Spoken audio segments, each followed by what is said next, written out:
This study shows for the first time that people experiencing loneliness prefer objects displayed against light rather than dark backgrounds. This research was about understanding how environmental experiences of lighting might impact people when they're feeling lonely in terms of their choices and decisions. This research involved 6 studies, and what we did was we presented people with everyday objects, desks and personal items such as water bottles and toothbrushes, that sort of thing.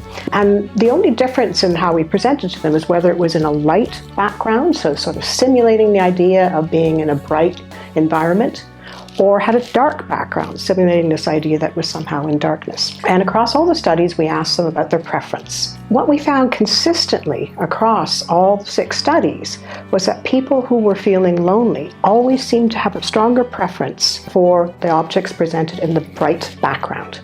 The fact that environmental lighting had such an impact on their choices of just being shown different objects that they may be used to, considering buying, has some real implications for a number of different areas. Obviously, there's implications for the consumer behavior, right? And one of the things in the marketing world that's been around for a while is when you have a dark background, it conveys this sort of elegance, sophistication, and luxury.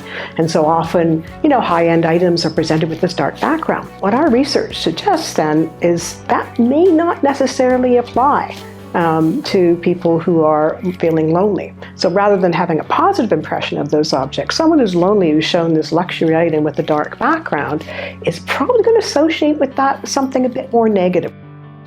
One of the key takeaway messages is that when people feel lonely, it can have very important and subtle impacts on their choices, especially if these choices are related to environmental lighting.